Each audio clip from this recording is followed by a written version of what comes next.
I'm Liz Faublas, and this is Currents. President Obama frames the federal contraception mandate as a woman's issue. I don't think politicians should control the care that you get. We get reaction to what the president said. We'll also go into the deep for more on the mandate. It's going to take some time before this settles out. We do have a whole year. If you object, you have time to find a solution. Plus, a former boxer's latest challenge.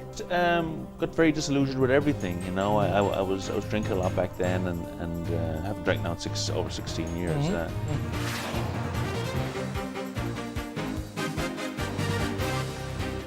Good evening and welcome to the second edition of Currents Week in Review. Each Friday throughout August, we'll have a look back at the week's big news. And no, it's not going away. 1 week after the federal contraception mandate took effect, it was the topic of discussion for President Obama during a campaign stop in Denver on Wednesday. The president accused his challenger, former Massachusetts Governor Mitt Romney, and other opponents of the mandate of favoring legislation that would, quote, allow any employer to deny contraceptive coverage to their employees. They want to take us back to the policies more suited to the 1950s than the 21st century. And Colorado, you've got to make sure it does not happen.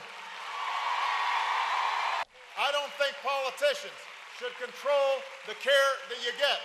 I think there's one person to make these decisions on health care, and that is you. Well, opponents of the mandate feel otherwise, of course, and I spoke with one of them, Maureen Ferguson, Senior Policy Advisor with the Catholic Association. That's an organization that provides a voice for Catholics in the public square.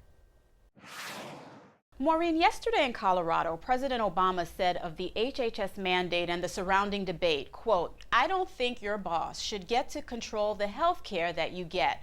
I don't think that insurance companies should control the care that you get. And I don't think politicians should control the care that you get. Now, what do you say of the president's suggestion that exemptions to the mandatory coverage allow employers to control women? I have to say, I found the president's comments in Colorado yesterday to be very disingenuous on many levels. First of all, it's the government that is mandating these services. It's the government that is mandating that employers provide these services. So it's actually the opposite than the spin that President Obama was trying to place on this. It's not us being able to make our own decisions for ourselves. This is the government saying that you have to abide by the government's values. It's the government trying to impose its political agenda on churches and people of faith and religious institutions and even secular employers. So it's really the opposite of what he was claiming. Mm-hmm. And Maureen, in a separate interview, President Obama also said that while religious liberty is critical, he admits that it's not fair for these institutions to deny coverage to non-Catholic employees. Now, what do you make of the argument that all women should not be held to a decision that affects a select few? I think from the start we've known that the Obama administration has tried to make this about contraception, and the premise is entirely false. There's not a problem in the country with access to contraception. It's nearly universally available. Most health insurance plans cover it. The government already gives it away free, and you can buy it for about $9 a month at a local pharmacy. Mm-hmm. So that's not the issue. The issue is rather, is the government going to insist that employers and people of faith be providing this if they have moral qualms about it? And of course, the Catholic Church teaches that, and it's not just contraception, abortion-inducing drugs, and sterilization. And these things are against our faith as Catholics, right. But yet the Obama administration is insisting that we provide them for free to employees. And another thing that was disingenuous about the president's comments yesterday in Colorado is he implied that he has made accommodations for religious institutions, that there's an appropriate balance between religious liberty and quote-unquote reproductive health for women. But this is entirely untrue. On this August 1st, the original Obama regulation on the HHS mandate went into effect without change. This talk of an accommodation or a compromise. It is merely talk and nothing more. They implemented the original rule with no accommodation, and the accommodation that they've floated is entirely insufficient. It's been roundly criticized as simply an accounting gimmick. Even supporters of the president's health care bill have said it's simply unworkable. They'll just be cost shifting. I think most people kind of know there's really no free lunch, especially when it comes to a government program. And Maureen, I don't mean to interrupt, but all that said, and I'm sure we all agree that with or without the mandate, these drugs will still be available. Yet how do we appease those who need or use contraception for medical reasons? The availability of that treatment free of charge would be a benefit, no? Well, if people are using something like a birth control pill for medical reasons, then that is by definition not, they're not using it with the intent of contracepting. They're using it to treat a medical condition. Okay. Now, these cases, of course, are rare, but they do occur, and it is legitimate, in some cases that people may need these types of hormones for a medical condition. And the insurance companies have always covered that if it's for a legitimate medical condition. So it's really like a straw man argument to be throwing that out there. It's just not an issue. It's covered if it's needed for a medical condition. Okay, and Maureen, we've come so far in the fight to turn back now, but could we count on women of faith to just do the right thing if indeed they're faced with this choice, if their companies have to provide these drugs to them? Well, this whole argument about women and the role of this debate, the Obama administration tried to say, oh, this is about a war on women. You're trying to take contraception away, which is ridiculous. The day before this mandate went into effect, contraception was widely available for people who want it. So that is not the issue. The issue is the government going to impose this on virtually every employer in America, including religious institutions? And it's really a broader issue. The Obama administration is trying to narrow our free exercise rights in many different ways, not just with regard to the HHS mandate, but there's this incredible narrowing. The Obama administration is essentially saying that you can go to church on Sundays and practice your faith within the four walls of your church, but you cannot come out into the public square Monday to Friday in your business or your charity, your Catholic hospital, and practice your faith and be true to the tenets of their faith. Maureen, thank you so much. Obviously, we could go on with this for so much longer, but I'm afraid we're going to have to leave it there. I really do appreciate your putting this in perspective for us, and I look forward to talking with you again very soon. Great to be with you. And that was Maureen Ferguson with the Catholic Association. Now stay tuned. We'll talk more about the contraception mandate with Bishop DiMarcio after the break.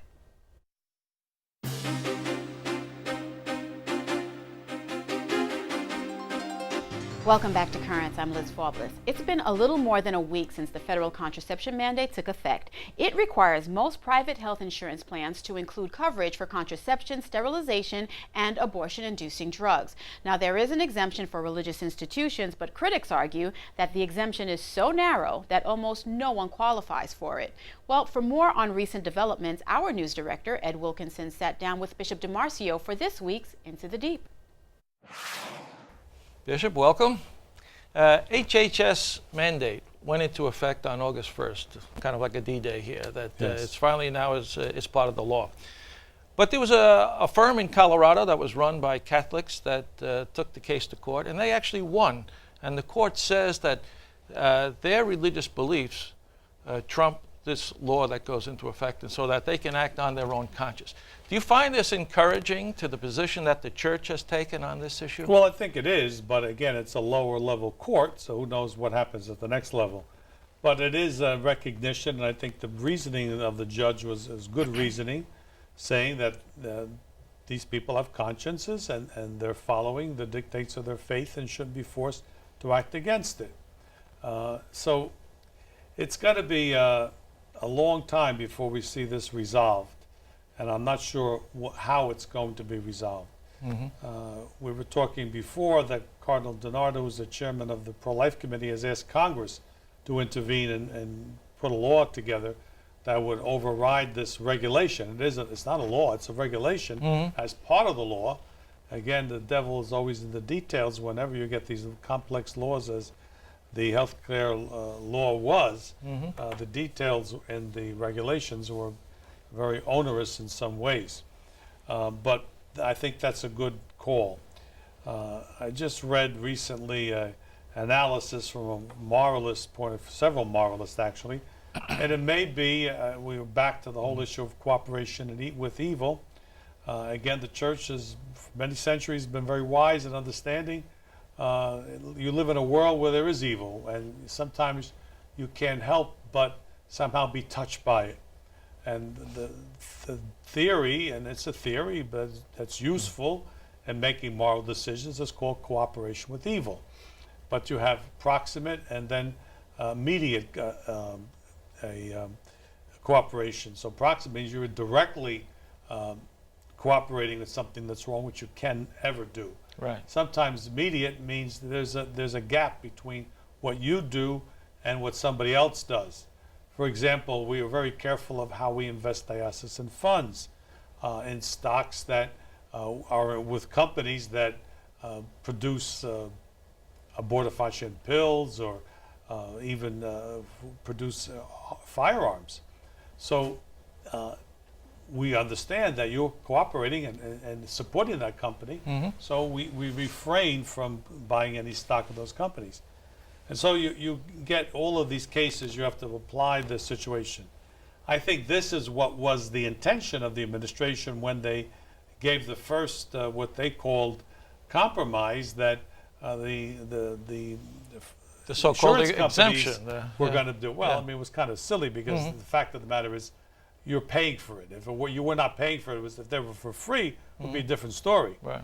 But you're actually paying for what the company did. So it became a direct cooperation instead of indirect in a certain sense. So it's going to take some time before this settles out. We do have a whole year.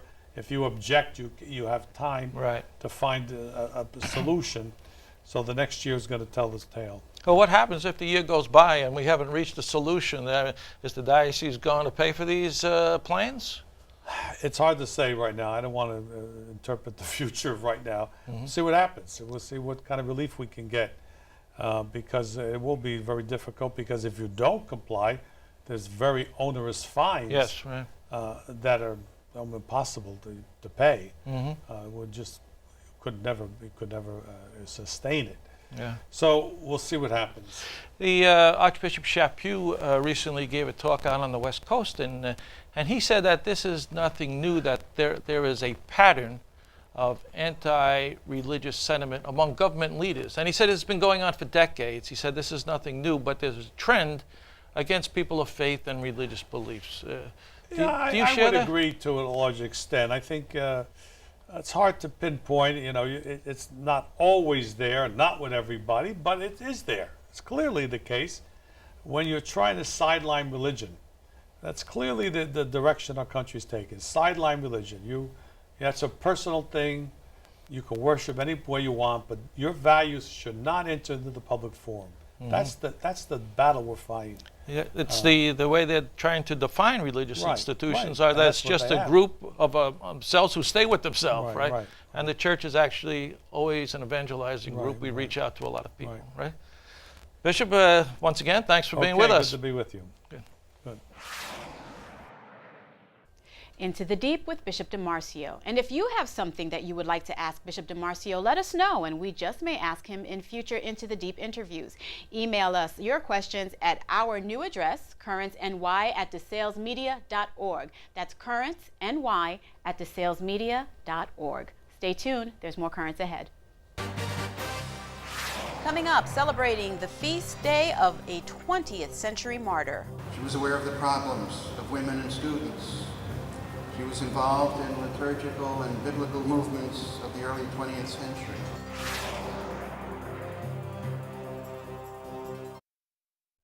Welcome back. On Thursday, the church celebrated the feast of a saint who is considered a martyr for the faith. Edith Stein was killed in the Nazi concentration camp in Auschwitz, Poland in 1942.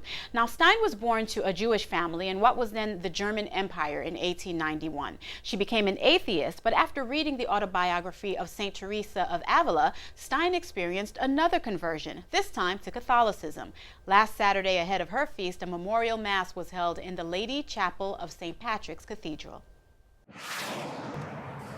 We gather today to celebrate the 70th anniversary of the martyrdom of St. Edith Stein, St. Teresa Benedicta of the Cross.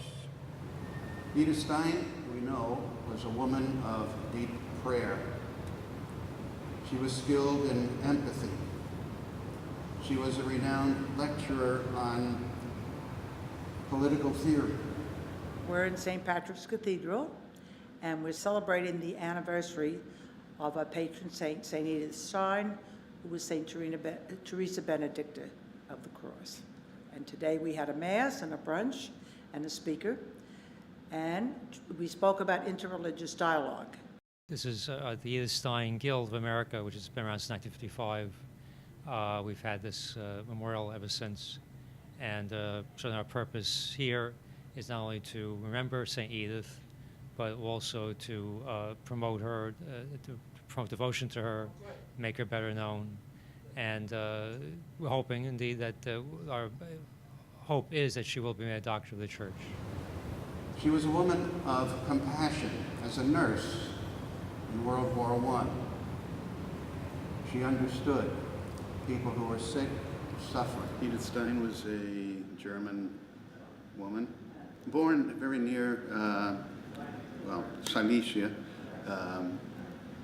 She was a philosopher, phenomenologist, and then tried to integrate phenomenology with Thomism, Catholic philosophies. She was aware of the problems of women and students. She was involved in liturgical and biblical movements of the early 20th century. In the late 1920s, she went around German speaking, but she also spoke English, and she went around various countries and gave lectures mostly on education of girls and women's role in society and family.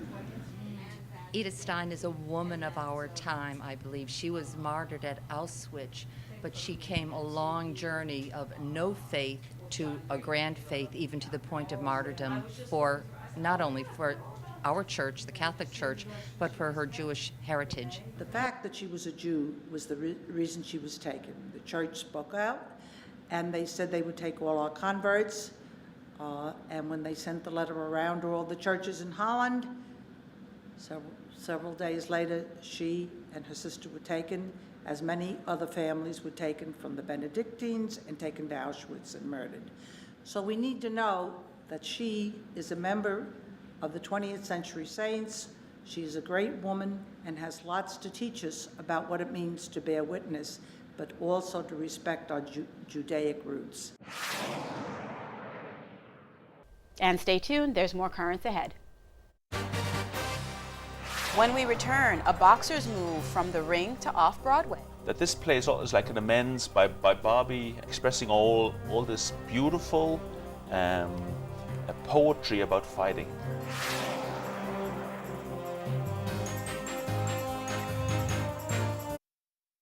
Finally tonight, he was unexpectedly thrust into the spotlight and wound up fighting a future heavyweight champion of the world. And while he may be a footnote in another fighter's rise to the top, he was a champion in his own right, having won the Golden Gloves here in New York City and earning the #3 ranking in the professional cruiserweight division. Now, the retired boxer, Seamus McDonough, is making a name for himself in a different arena. McDonough, who once called Brooklyn home, is now focused on the stage and will be performing on Long Island this weekend. He recently stopped by our studio where he spoke with our news director, Ed Wilkinson. Seamus McDonough, welcome back to Brooklyn. Thank you, Ed. I know you used to live here, and it's nice to see you back. A former heavyweight contender, or at least you had a shot at the heavyweight title at one time. You got the fight of Evander Holyfield. You must have felt like Rocky. I mean, you were a relatively unknown fighter. Did you feel like Rocky? I didn't. No. Well, I was a cruiserweight most of the time, but I'd beaten some heavyweights. I was like 3 in the world as a cruiserweight. So in 1990, Tyson was supposed. The huge fight of everyone was expecting was Tyson against Holyfield. Right. So then Mike went to Japan to have a warm-up fight against Buster Douglas, gets knocked out. Biggest shock in boxing history. So they had this huge fight arranged at Holyfield, so they looked through the rankings. They saw that I was 3 in the world as a cruiserweight and 9 as a heavyweight because I'd beaten some heavyweights. So they asked me, do you want to fight Holyfield? I was like, I'm a cruiserweight.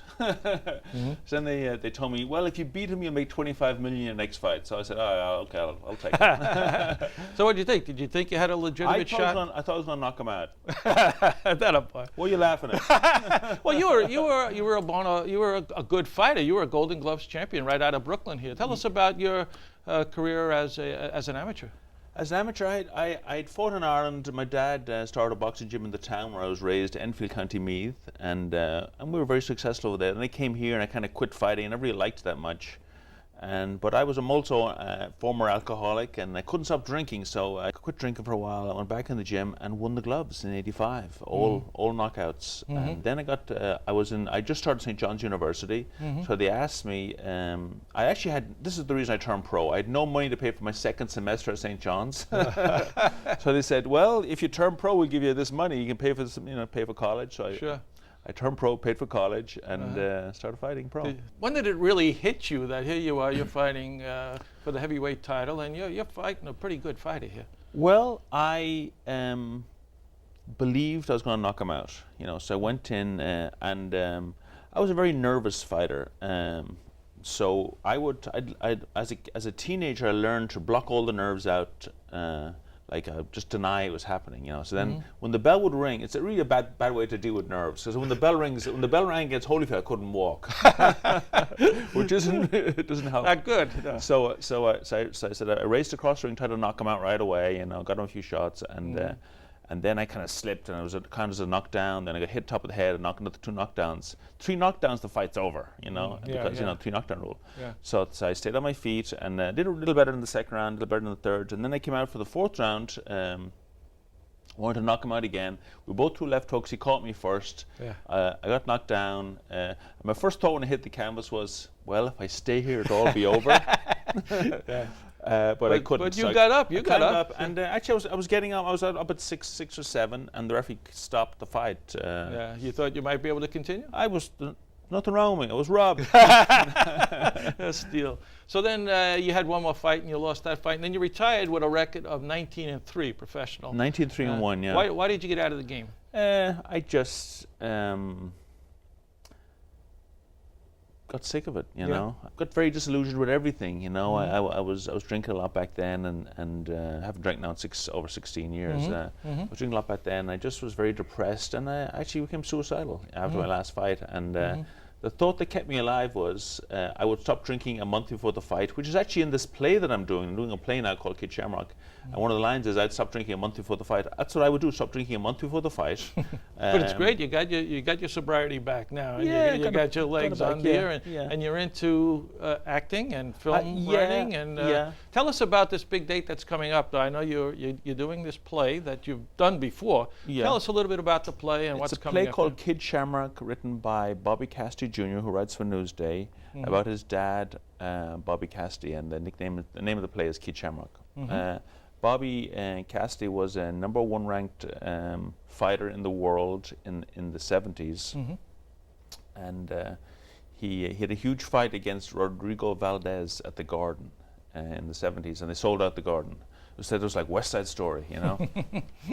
So Bobby was an alcoholic also, but he drank before the fight, and did good, you know. I was on his feet when the fight was stopped, or it was stopped like in the 8th or 9th round, I think. And but Bobby wrote this beautiful play about his dad. And really, it's an amends. I can see now with my dad also, who was a big influence in my life and my boxing career, that this play is like an amends by Bobby, expressing all this beautiful poetry about fighting. That's what it is. It's a poetic And you're gonna do this out on Long Island. Out It's on Long coming Island up, right? at I can't even pronounce the name of the restaurant. Platz Deutsches in Platz Franklin Deutsch, Square. yeah. Yeah, on the 11th. We're going to have the play. They're going to have fights afterwards. Okay. It's a big production by Winner Take All Productions.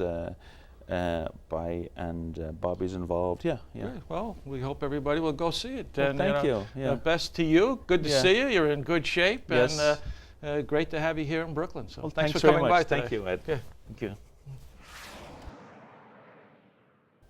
And if you get a chance, be sure to go see Seamus in the play Kid Shamrock on Saturday, August 11th at Platt Deutsch Park Restaurant in Franklin Square. And that is all for tonight. Be sure to visit us online at currentsny.net. For all of us here at Currents, I'm Liz Faublas. We leave you tonight with some Olympic spirit from London. The Tower Bridge lit in honor of Great Britain winning gold medals on Thursday. Thank you for watching and have a good night.